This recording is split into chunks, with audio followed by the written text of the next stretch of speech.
Let me out. I prefer gold to silver, you know, for my medal. I figured you'd recommend me for one since I, pulled your boots out of the fire.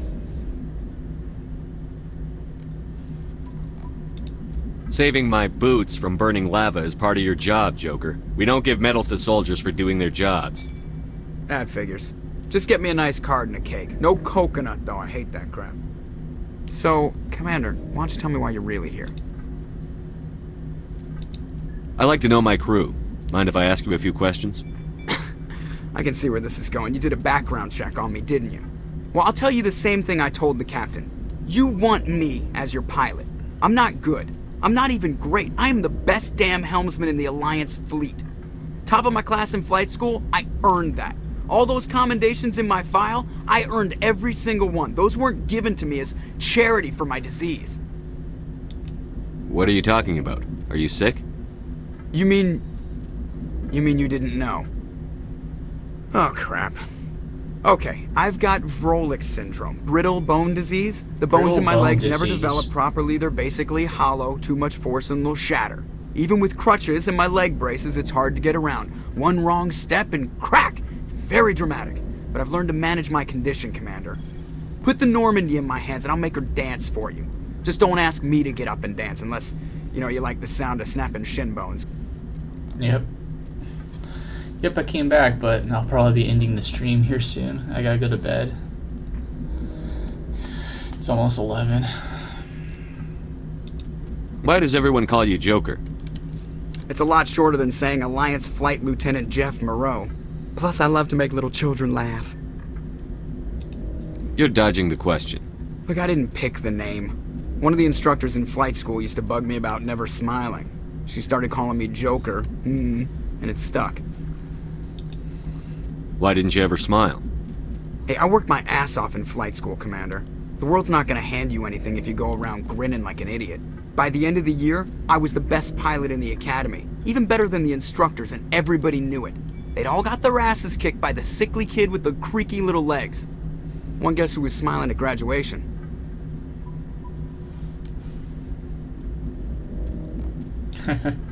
Yeah. How's the Normandy performing? Is she everything they said she'd be? She's the best ship in the fleet, if you've got a pilot who knows how to handle her. Balance isn't what you'd expect. Takes a while to get used to that oversized drive. Like getting that many drinks at 1 o'clock. Sneak up on you if you're not Last careful. call's like 1:30. The Normandy's probably too much ship for your maybe average even Alliance earlier. pilot, Commander. Lucky for you, I'm anything but average. I have to go. All right, see ya. Alright, see ya.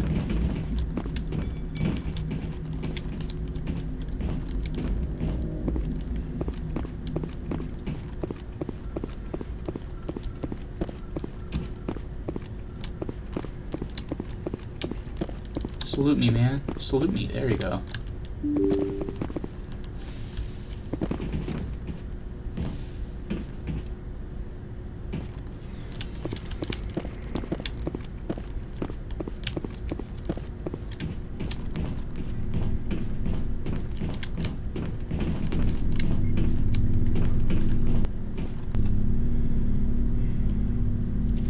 What's up, bro? Anything you need, Commander? Just trying to get a sense of where the crew's at. Thoughts? Is this an official evaluation, Commander? Or off the record? All right. Let's label it officially off the record. Got something on your mind? Straight up, there's something wrong with all of this.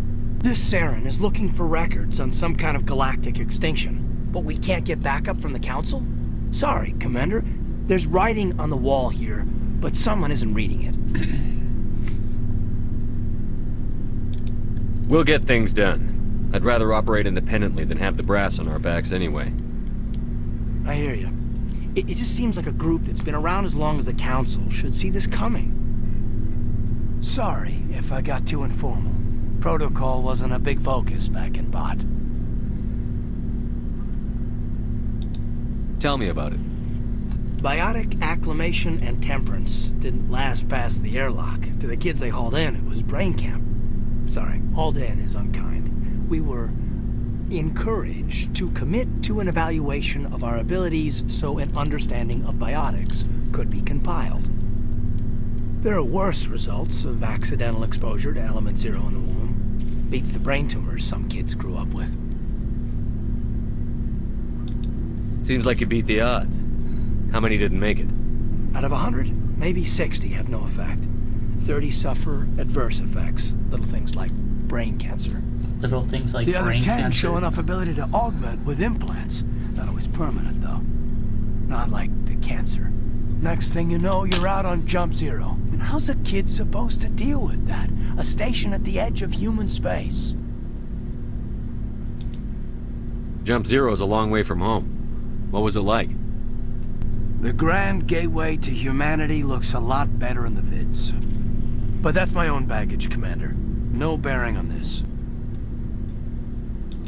Alenko, there's no regulation that says you can't be friends with your commander. I appreciate that, Commander. I just don't want you to think that I'm a whiner. Besides, I've got my past squared away.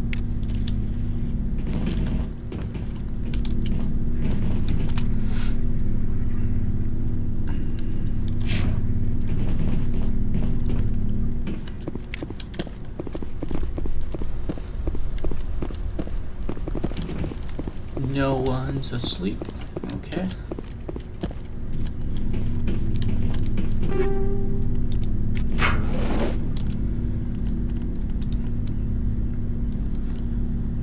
Kessler 3 still is less. Okay.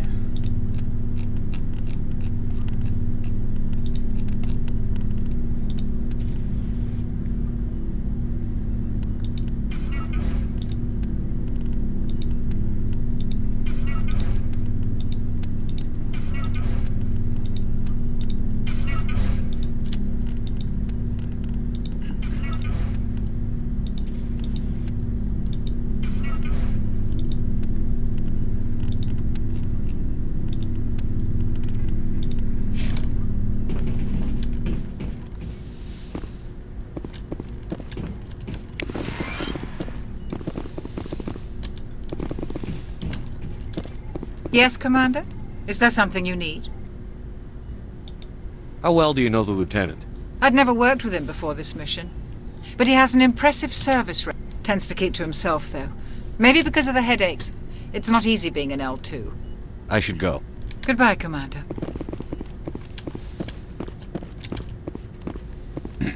There you are. You're tall. Commander, are you coming to check up on me? You look much better. How are you feeling? Dr. Chakwas assures me I am going to be fine. I was impressed with her knowledge of Asari physiology. You're in good hands. Dr. Chakwas knows what she's doing. I never properly thanked you for saving me from the Geth, Commander. If you hadn't shown up, I'm just glad we got there in time. so am I. I know you took a chance bringing me aboard this ship. I have seen the way your crew looks at me. They do not trust me. But I am not like Benezia. I will do whatever I can to help you stop Saren. I promise. Don't worry, Liara. I trust you. I know you won't let me down. It means a lot to hear you say that, Commander.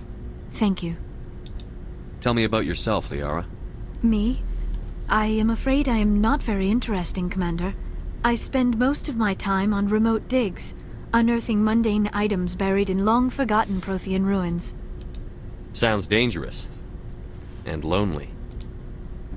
Sometimes Lonely. I would run afoul of indigenous life forms or stumble across a small band of mercenaries or privateers, but I was always careful. Until the Geth followed me to Artemis Tau. I never found myself in any situation my biotics could not handle. As for the solitude, well, that is one aspect that most appealed to me. Sometimes I just need to get away from other people. You don't like other people?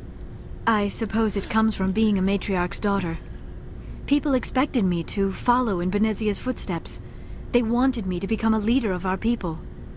Matriarchs guide their followers into the future. They seek the truth of what is yet to come. Maybe that's why I became so interested in the secrets of the past.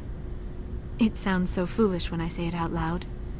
It sounds like I became an archaeologist simply to spite Benezia. You must enjoy something about it. I love my work. Seeking out history's lost secrets has a special appeal for me. You were actually touched by working Prothean technology. That is why I find you so fascinating, Commander. Sounds like you want to dissect me in a lab somewhere. What? No! I did not mean to insinuate. I never meant to offend you, Shepard. I only meant that you would be an interesting specimen for an in-depth study. No, that's even worse. Calm down, Liara. I was only joking. Joking? Oh, by the goddess, how could I be so dense? You must think I am a complete and utter fool. Now you know why I prefer to spend my time in the field with data disks and computers. I always seem to say something embarrassing around other people. Please, just pretend this conversation never happened. I'd like to know more about the Asari. We were the first species to discover the Citadel. We were instrumental in forming the Council, and we always strive to be the voice of peaceful cooperation in galactic disputes. My people believe we are all part of a single galactic community. Each species contributes something to the greater whole. Although we seek to understand other species, it seems few of them seek to understand us. The galaxy is filled with rumors and misinformation about my people. Like what? Most of the inaccuracies are centered around our mating rituals. My species is monogendered. Male and female have no real meaning for us. We still require a partner to reproduce. This second parent, however, may be of any species and any gender. That's disgusting. I don't understand. Your species can mate with anyone? Mating is not quite the proper term, not as you understand it. Physical contact may or may not be involved, but it is not an essential element of the union. The true connection is mental.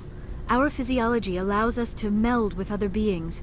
We can touch the very depths of their minds. We explore the genetic memory of their species. We share the most basic elements of their individual and racial identities. We then pass these traits on to our daughters. It is how we learn to grow as a species and how we develop a greater understanding of other races. What happens to your partner after the union?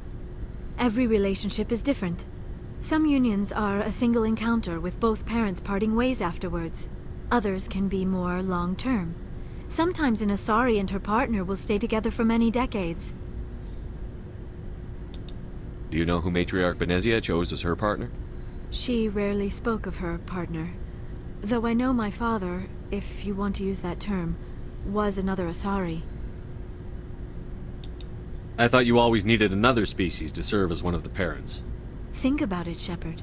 If we were not able to mate with our own species, we would have died out long before we ever mastered spaceflight and left our homeworld. Union with our own kind is no longer common, not for the purposes of reproduction. Most Asari believe it weakens our species.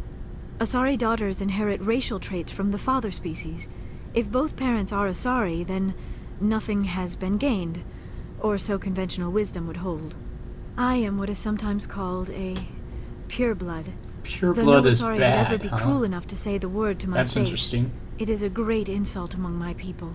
It is possible Benezia's partner was embarrassed by their union. She may have been too ashamed to publicly acknowledge me as her offspring. It's like purebred's like a great thing in all of our cultures, but this one, it's a bad Maybe thing. she wanted to meet you, but couldn't. Something could have happened to her. Maybe she passed away. You might be right. I hope you are. But I have no way to know for sure. Benezia never spoke of her partner. Whatever happened, it caused her too much pain to dwell on it. She raised me by herself, though that is not uncommon. Many Asari raise their children alone, particularly if the father species is short-lived. Often the partner will pass on long before the child reaches maturity. You Asari live for 1,000 years. What happens when your partner dies? Few sapient species live as long as my kind. We have learned to take a philosophical approach to our unions. We do not focus on the inevitable loss of our partners. Instead, we enjoy the time we spend with them. And even after they're gone, a part of them lives on in us. The Union is a connection that transcends both time and space. Do you know why Benezia joined up with Saren? I don't understand it. She Shifting was always the, outspoken about the need for conversation. the Asari to become more involved in shaping galactic events. Maybe she thought allying herself with Saren would somehow be for the greater good in the long run. At least I hope so. This hurts you, doesn't it? None of this makes any sense to me. I have not spoken to Benezia in many years, but I know her, and this was not like her. Something changed.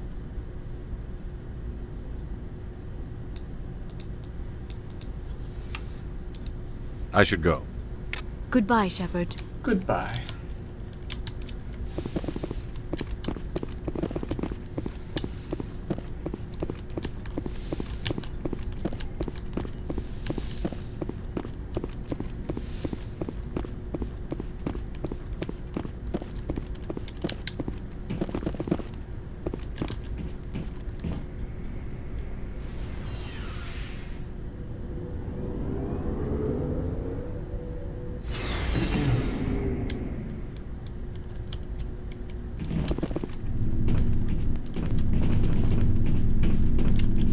Shepard, what can I do for you?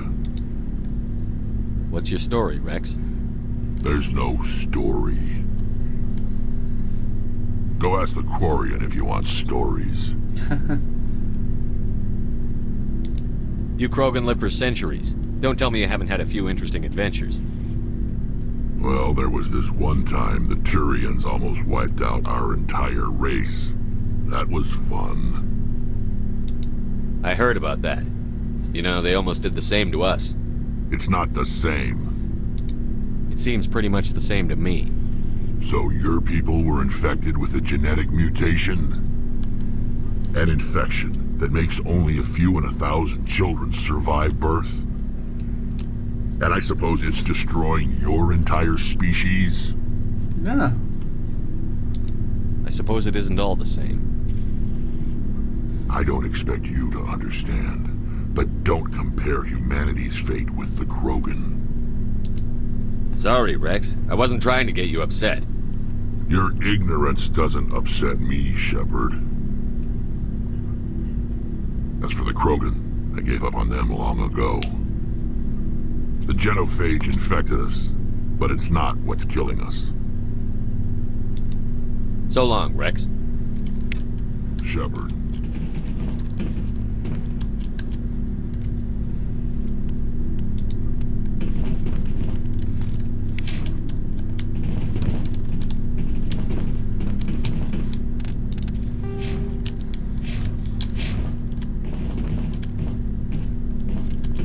Commander, you have a minute to talk.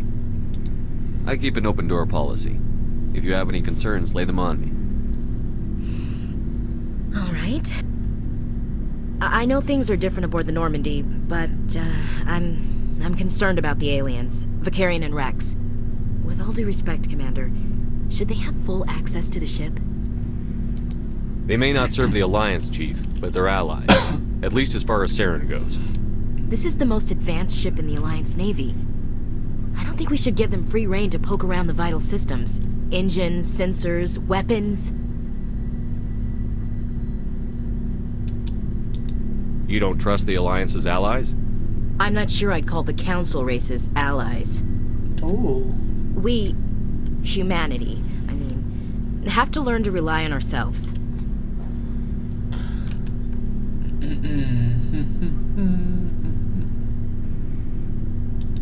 Standing up for ourselves doesn't mean standing alone. I don't think we should turn down allies. I just think we shouldn't bet everything on them staying allies. As noble as the council members seem now, if their backs are against the wall, they'll abandon us. I don't see that as inevitable. Look, if you're fighting a bear and the only way for you to survive is to sick your dog on it and run, you'll do it. As much as you love your dog, it isn't human. It's not racism, not really. Members of their species will always be more important to them than humans are. These seem like deeply held beliefs, Williams. What made you think this way? My family's defended the Alliance since it was founded. My father, grandfather, great-grandmother, they all picked up a rifle and swore the oath of service. I guess we just tend to think of Earth's interests as our own.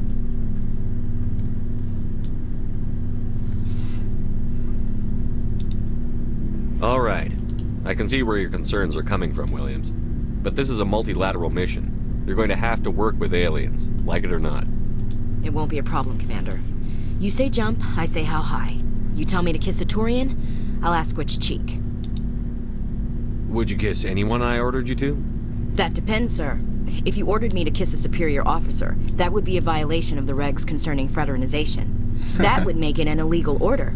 I'd be required to decline and relieve you of command. Sir. What's your opinion on the last mission? Not sure I buy Dr. Tassoni's story about her and her mom not talking. They're family, right? I'm not sure I believe it either. It's better to have her where we can see her. That makes sense. Too bad those ruins got destroyed. I mean, they lasted thousands of years. That's impressive. We'll talk later, Williams. Looking forward to it, sir.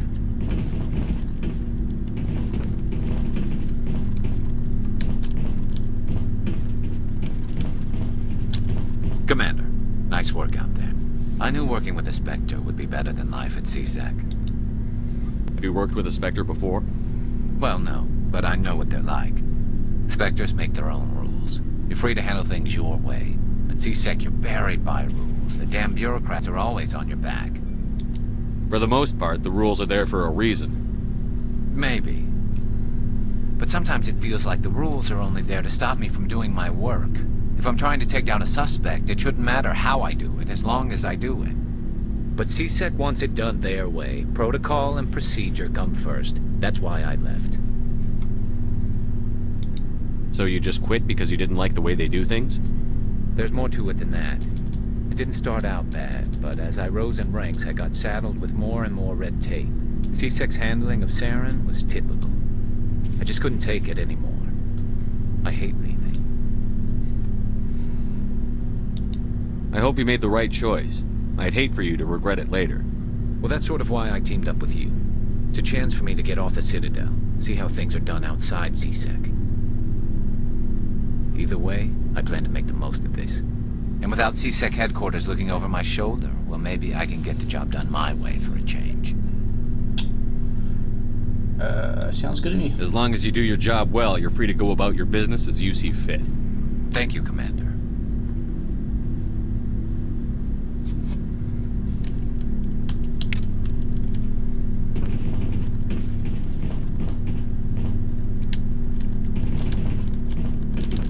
Hey, Commander. Looking for some extra supplies before you head out? What have you got? Whatever you want. Armor, weapons, mods. It's not standard Alliance issue, but that's not necessarily a bad thing. Well, as long as you don't mind paying for it. Why should I pay you for my weapons and armor? My stuff doesn't come from the Alliance. I have to purchase it myself, and it's not cheap. Hell, the licenses alone have set me back more than I'd like. But no licenses, no goods. Without the goods, I'm out of a job. Let's see what you've got. You bet, Commander.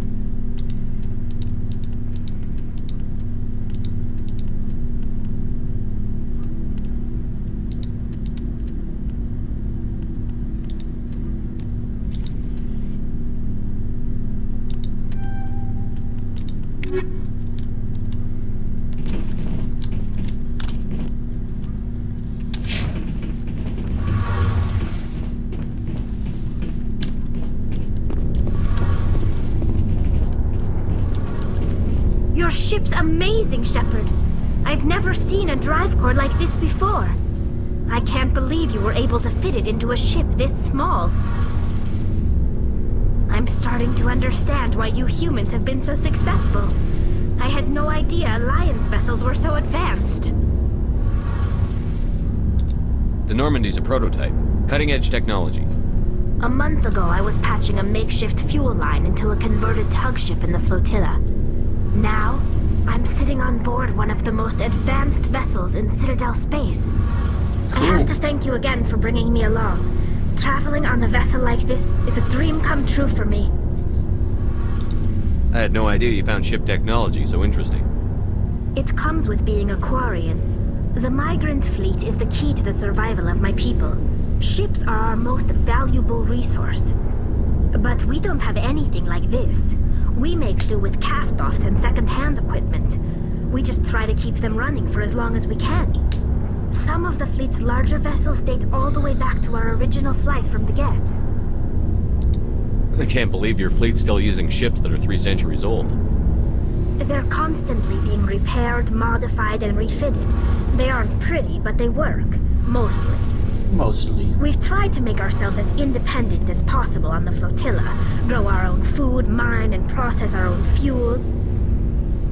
But some things we just can't make on our own.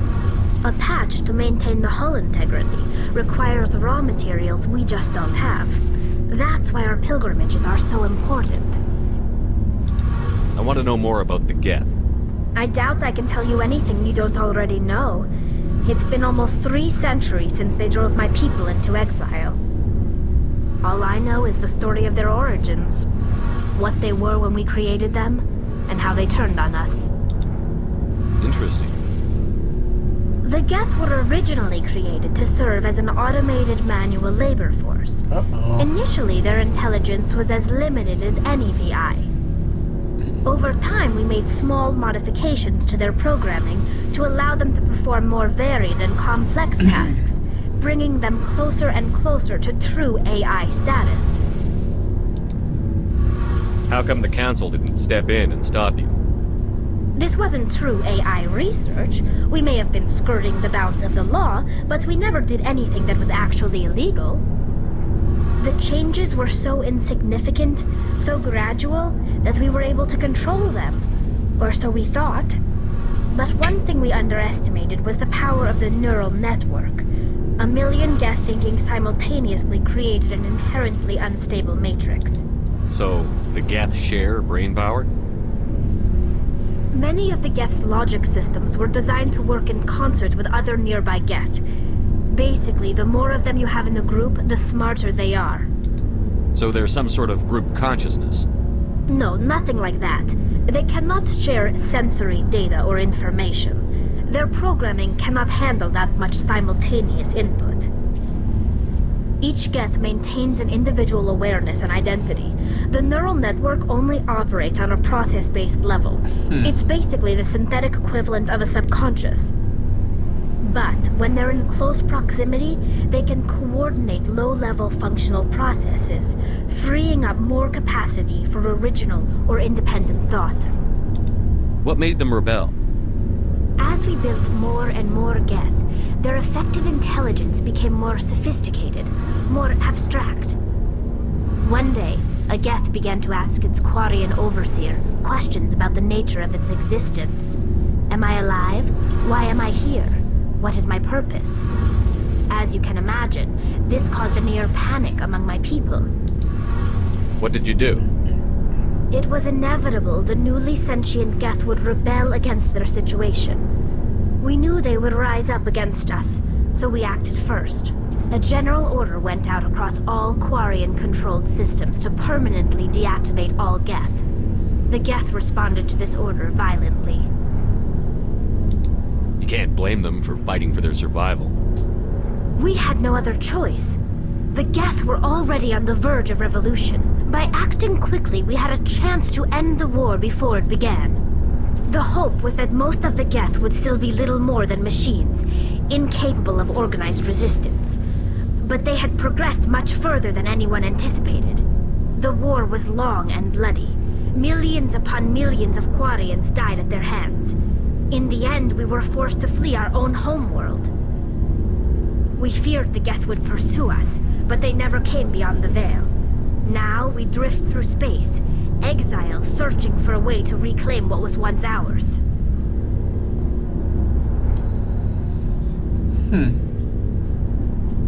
That serves you right. I should go. See you later. Hey, Commander, you know that Quarian, Tali? She's been spending all her time down here asking me about our engines. I'll tell her to leave you alone. What? No, she's amazing. I wish my guys were half as smart as she is. Give her a month on board and she'll know more about our engines than I do. She's got a real knack for technology, that one. I can see why you wanted her to come along. I figured she'd be a real asset to the team. You got an eye for Tali, Commander, but I'm guessing that's not why you came down here. I want to know more about the Normandy. She's the best ship I've ever served on, probably the fastest vessel ever designed. And she's the only one using the new Tantalus drive core. What's so special about the Tantalus drive core? Proportionally, it's about twice the size of any other vessel. Not only are we faster, but we can run at FTL speeds longer before we have to discharge the core. Carry on, Adams. Aye, aye, Commander.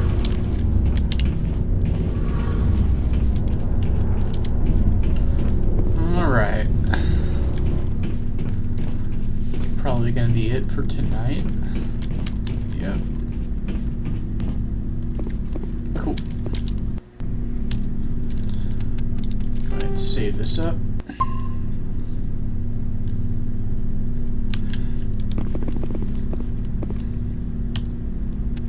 Cool. Let's see, I got 6 points.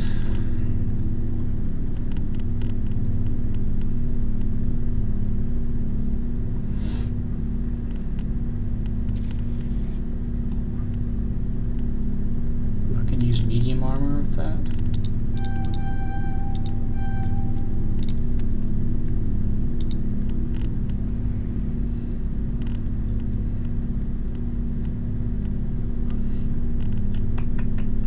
Two.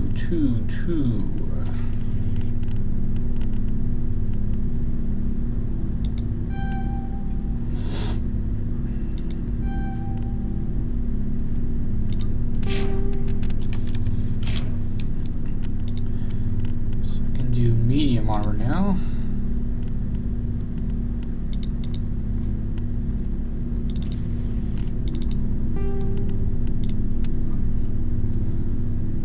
Ew.